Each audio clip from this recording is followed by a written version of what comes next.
What is up, guys? BenGGie here. I'm with the Duel Factory for Season 2, Episode 17 of X2 Drop. And this week we have another guest on. He's a fellow YuGi-Tuber. It's BenGGie. You might know him as Legacy Crusader. He does a lot of cool stuff on his YouTube channel, but I'll let him introduce that.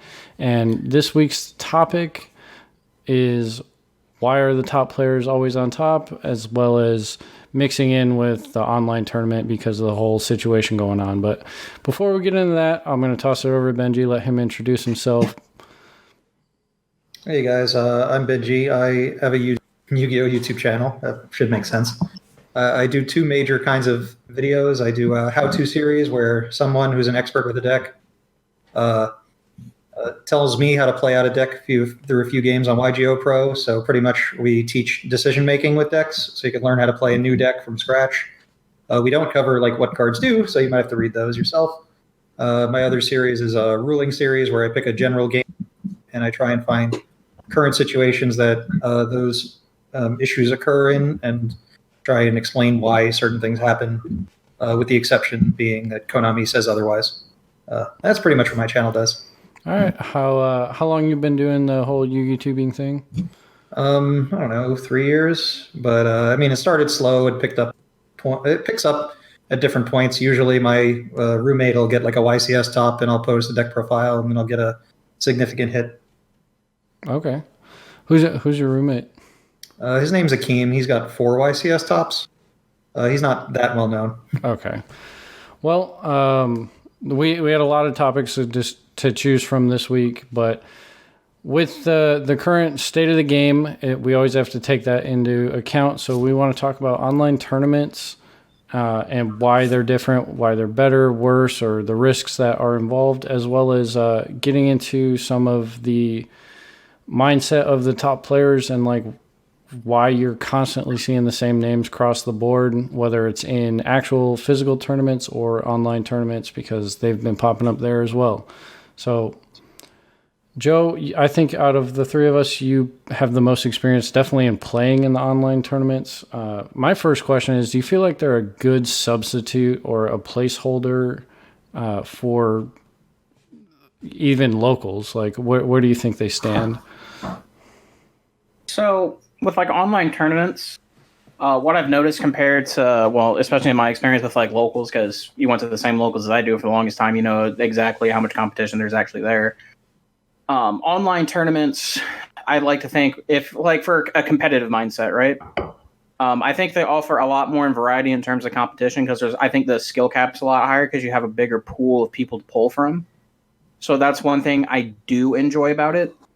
But as a whole, like replacing like the locals experience and stuff like that, I don't think it's the greatest substitute, because you don't actually sit down and actually see like actual live interactions and stuff like that. Like, it's completely different. And what I mean by that, one thing you don't know is in like online terms and stuff like that, like I personally don't feel as much pressure on an online tournament as I do like sitting at an actual table.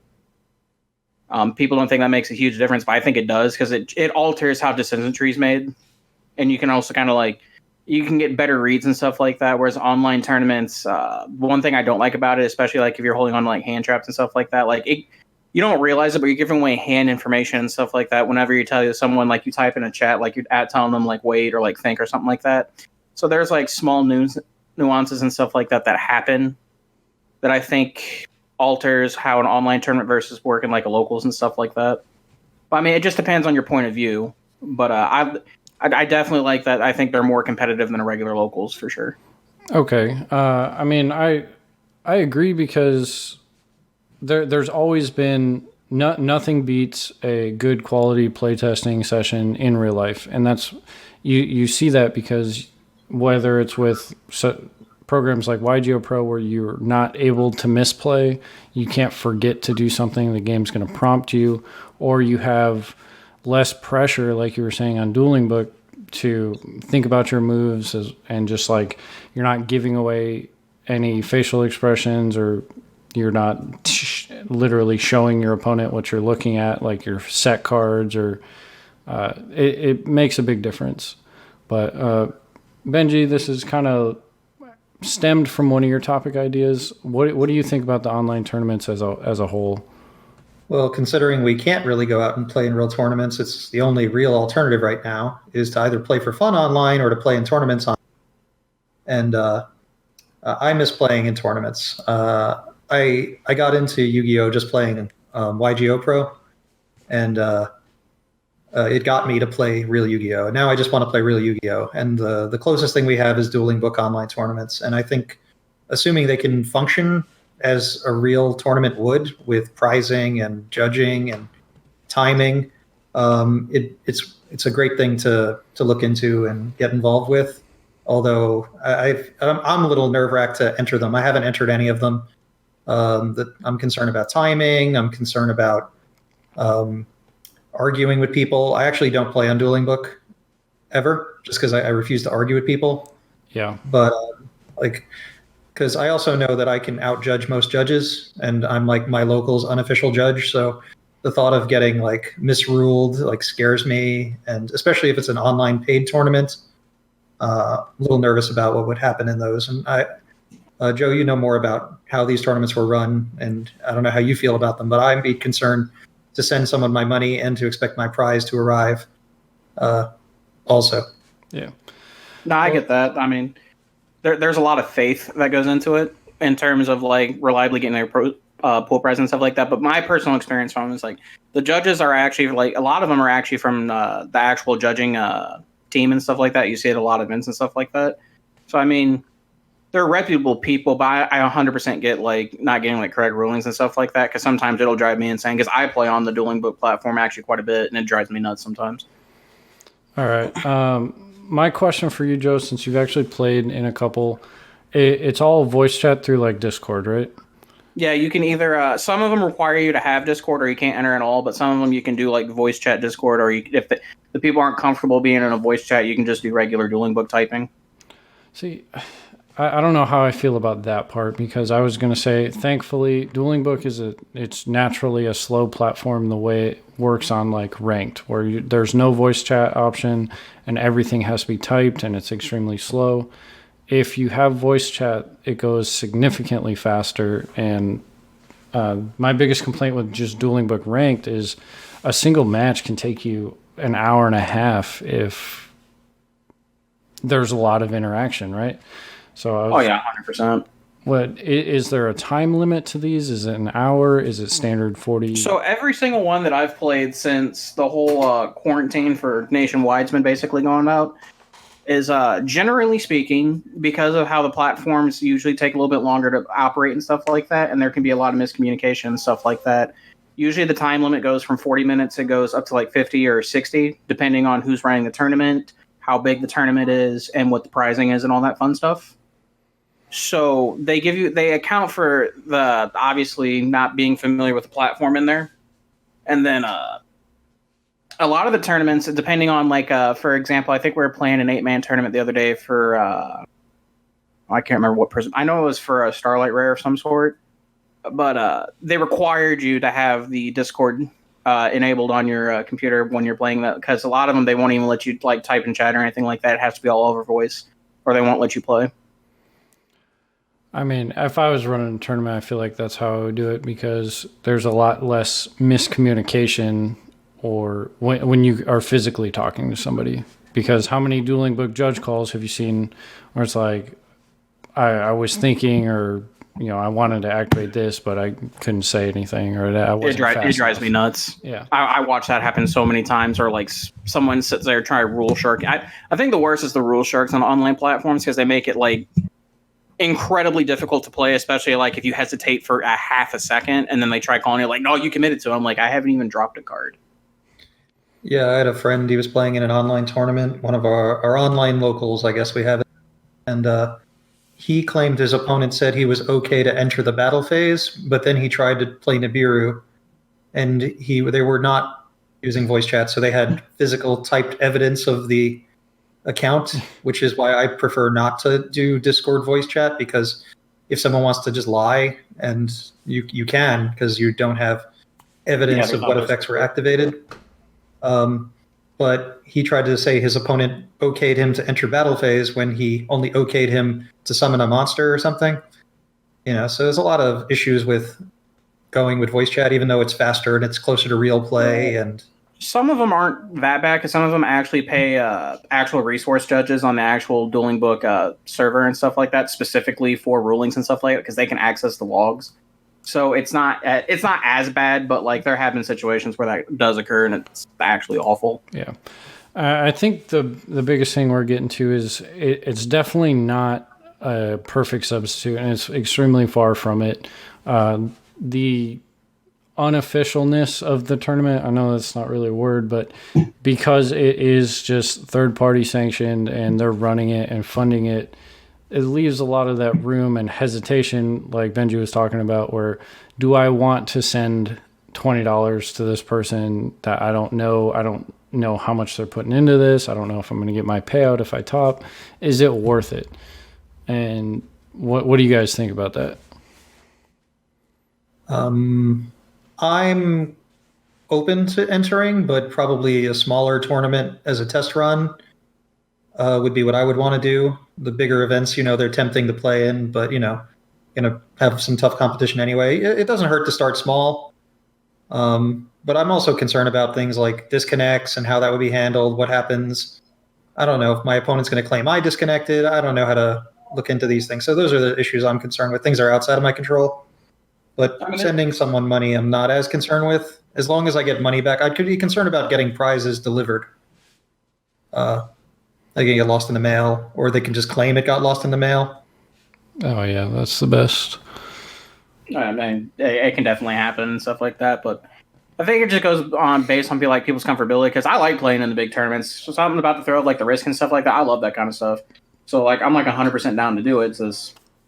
I think it comes down to like how comfortable you are in those types of situations. Like the DCs actually kind of suck and stuff like that, but it just depends on who's running the tournaments and stuff like that. Because I'll watch people who have mods and stuff like that in their actual Discord. They'll watch, and like you can tell who DCs and stuff like that whenever you're actually watching the matches and stuff like that. So yeah, well, their reputation's on the line also for making sure their tournaments function as appropriately as possible. So there is incentive to make sure sketchy stuff isn't occurring, but it's still nerve-wracking.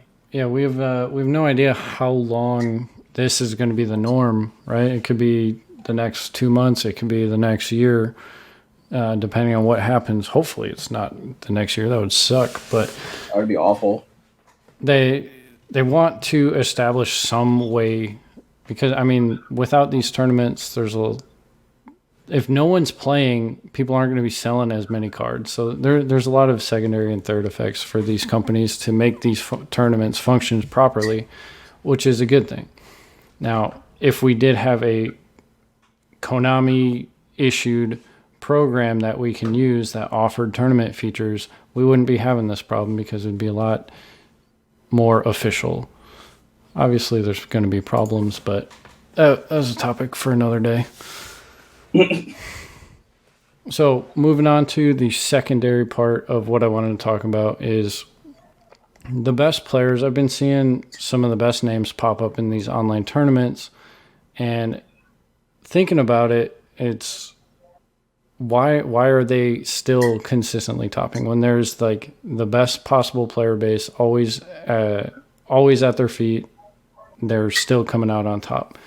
Joe, you've been watching competitive for a long time, and you've been seeing a lot of the same names for years. What is different about these players, or what could it be, or what could they be doing that other people aren't, that's making them show up on top? So one thing that I didn't realize it till like I actually started like back in 2016 when I actually started having a lot more success and stuff like that. And then especially like sitting down and actually being able to test with some of these people. Yeah, I think it's 100% the mindset, like 100%. And what I mean by that is, like I was talking to you guys earlier before we even started the podcast, when you sit down and actually because I noticed it with Aldo when he started being more successful. And then when he introduced me to his buddy Bless, and then I met Dom and all of them, like their level of decision tree and actual theory and actual like talking about how the actual game state work versus what a normal player would is unreal.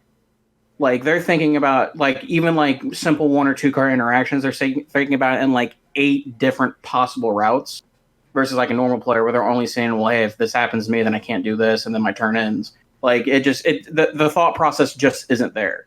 You know what I mean? Like it's unreal. Okay. BenGGie, what do you think?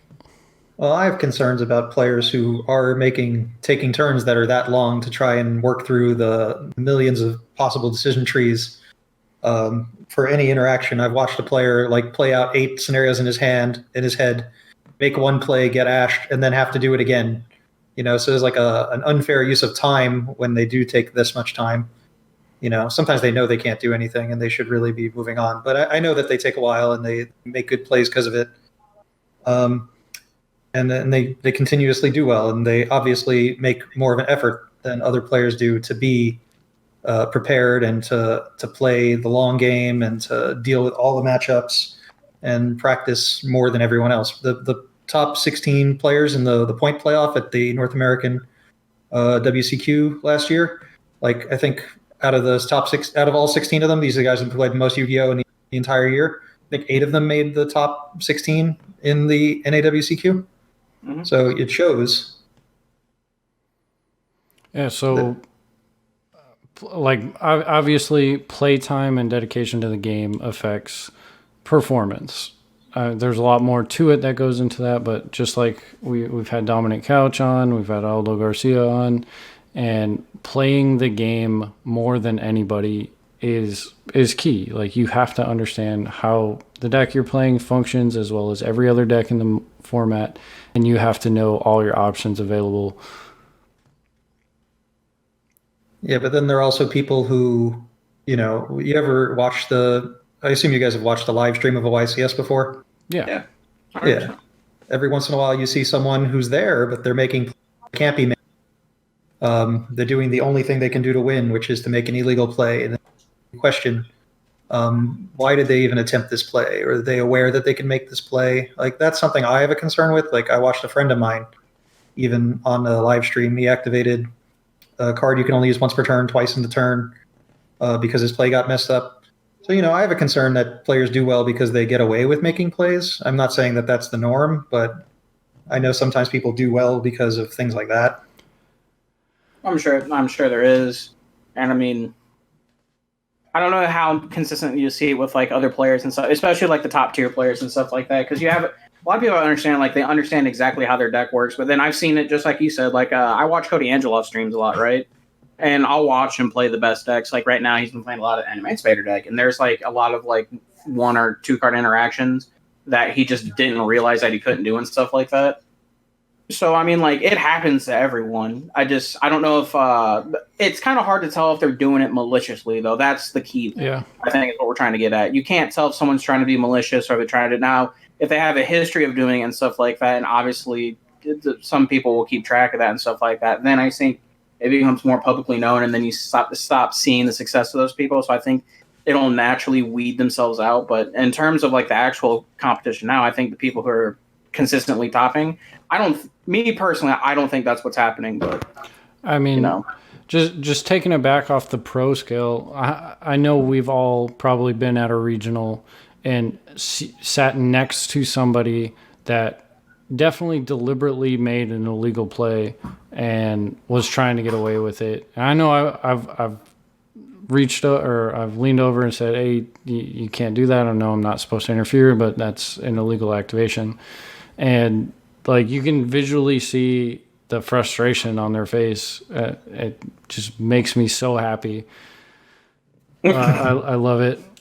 Like this guy, he had a Gamma in hand. He used Gamma on his opponent's turn, and then he was putting the driver in the grave at the end of the turn instead of banishing it, so that he could use it again if it came up. No, that's not going to happen. Not today. But yeah, I had a friend who, what did he do? No, I had an experience of my own at a YCS where a player tried to twin twister me on my first turn of the game. Hell yeah. So I'm playing like Spiral. First and only time I ever played Spiral. I activate Resort. I try to do the search. He tries to twin. He says it's quick play. He can activate it from his hand. Oh no. And then I have to question whether or not he's new to the game. Does he know what he's doing? And then I'm also wondering, like, should I be calling a judge over this play? Because even if it's just a new player, or if it's not a new player, why would you? You're either really bad, or you're just trying to get away with something you wouldn't normally be able to do. Or your And hand if I can't don't play get to a through. penalty, what reason do you have to not continuously make this play? I mean, he's probably new, but maybe he looked at his hand. He's like, I can't play through full spiral board, and I have no interaction, so I'm gonna go for it. There's no way to tell, and that's one of the risks we take with this game. You know, I've seen everything from people literally losing the game and saying, "Hey, I'll give you $20 if you give me the win," and the guy's like, "Sure, why not?" Yeah. But because there's no way of telling if people are doing this on purpose or by accident, like I feel like we should be trying to get penalties to occur more often, just so that people have a reason to stop doing things like that. Like, how do you guys feel about translation penalties? That one's frustrating. Like, if it's a card I don't know, or I need to clarify something on the text, like it's something that's more complex than Dark Hole, like it's a card that doesn't come up very often, and I want to read it, they should be able to provide a translation, since I can't just take out my phone and look up the card. I agree. I believe everybody with any translation should get a penalty if they don't provide the translation. Like, you are aware that you're not allowed to not have one. You shouldn't be. I understand why people would have a foreign card. It's for one of several reasons. Either you want to max rarity your deck, or you want to misrepresent the game state and make it impossible for your opponent to read a card. Yeah, definitely. Or maybe you got the card really quick and you couldn't get a translation on time or something. Yeah, but I mean that one's clear as day. It's in the rules. Like, you have to be able to provide a written translation or a actual translated card.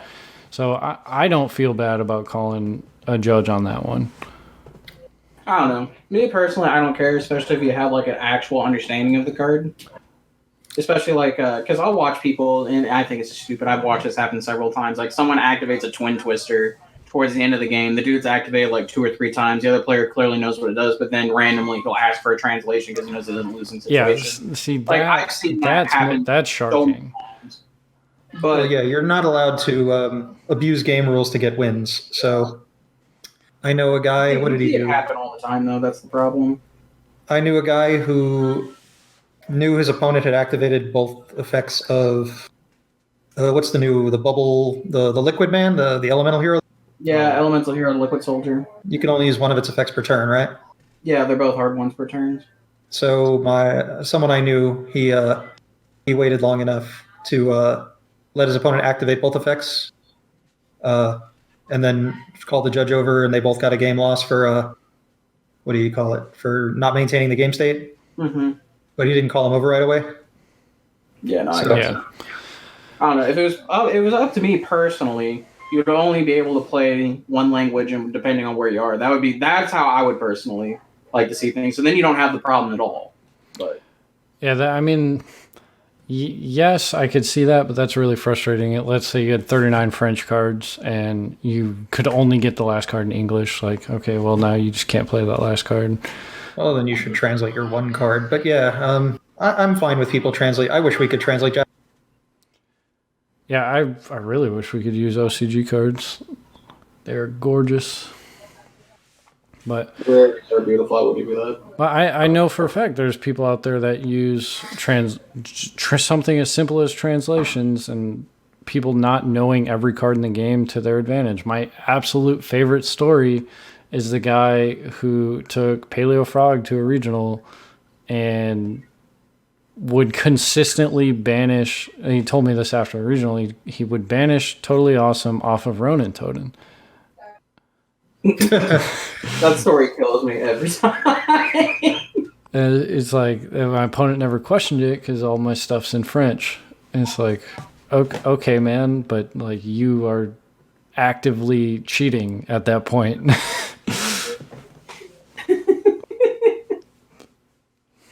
Oh my god, I love that story. So we spent a lot of time talking about in real life Yu-Gi-Oh! And dueling book tournaments.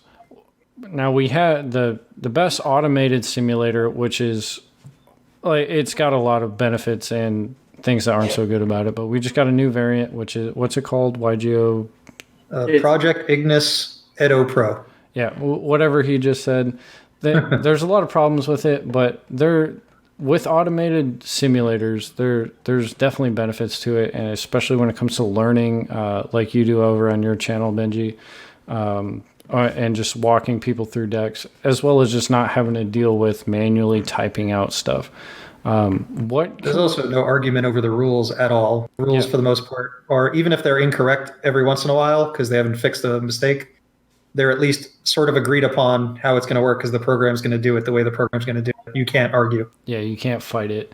So what do you think, what do we have to do to that program to make it, I want to say on the same level as Dueling Book, or viewed at least somewhat on the same level? Because right now you get on Dueling or YuGioh Pro to just kind of like the ladder is just disgustingly underpowered. Or we upload Skynet to the computer's learning system.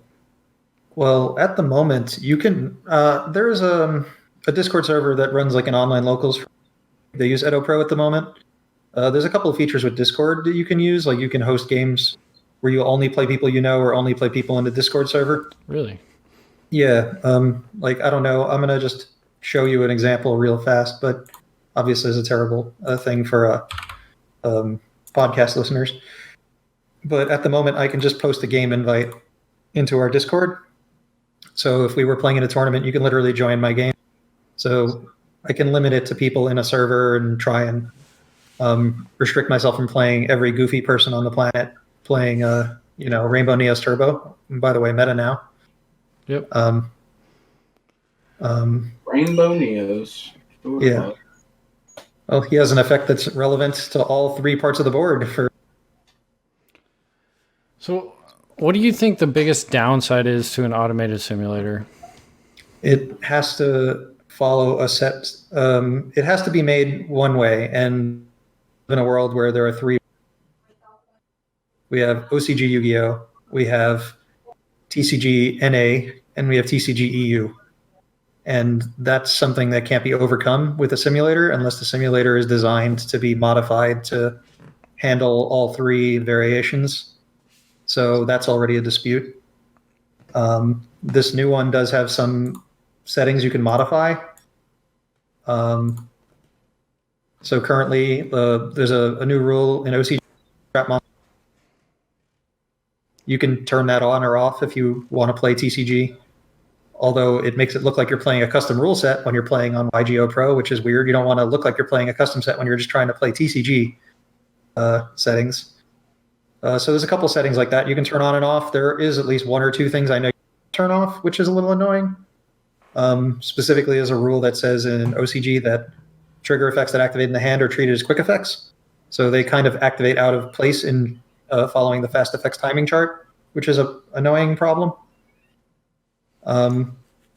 Otherwise, that's my biggest complaint, that it doesn't fully follow the TCG North American rulings. Well, that's where we are, but wherever you are, All right. I'm going to ask Joe one question, and then we'll probably wrap it up. So, Joe, you pretty much exclusively have played on Dueling Book since I've known you.